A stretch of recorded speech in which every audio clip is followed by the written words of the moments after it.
সমর্থ কেন? আচ্ছা আচ্ছা, নো প্রবলেম। আমরা একটা জেনারেটর মেশিন গান পেয়ে গেছি আর একটা 10 ফুট লম্বা লাঠি গান পেয়ে গেছি।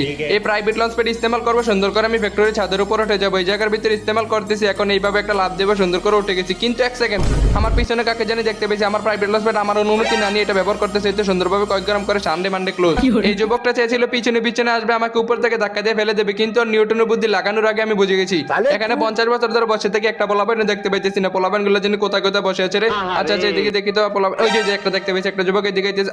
আরে পুরো বংশ নির্বংশ হয়ে গেছে রে। আমার মনে হয় ছেলেটা টোকেন মোকেন নিয়ে এদিকে আইতেছিল ওর ভাই ব্রাদার গুলোকে জন্ম দেবে, কিন্তু হইলো না। আচ্ছা, গুলালটাকে ফুটো করে দিয়ে যদি পোলাপান থাকে আর নাই তো। আচ্ছা, এখানে আমি এখন আমাদের জুনটা ছোট হয়ে গেছে, তাই জন্য একটা ট্রাক্টর অর্ডার দিছি। এখন আমাদেরকে ট্রাক্টর দিয়ে বাহুবলীর মতো এন্ট্রি নিয়ে নিচে নামতে হবে। আরে বাপ রে, বাহুবলী রে। এখন আমরা চলে এসেছি এই জায়গার ভিতরে। এখানে জুনটা পড়তেছে, এখানে আমার প্রাইভেট লঞ্চ প্যাড ইস্তেমাল করবো, সুন্দর করে ছাদের উপর উঠে যাবো। এখান থেকে লুট বক্স হয়ে বাড়িতে চলে যাবো। উল্টাপাল্টা কথা বলতেছি, ডিপ্রেশন। এখন আমরা ছাদের উপর উঠবো, এখান থেকে প্রচুর পরিমাণে কিল করবো। এই তো আমরা উঠে গেছি সুন্দরভাবে।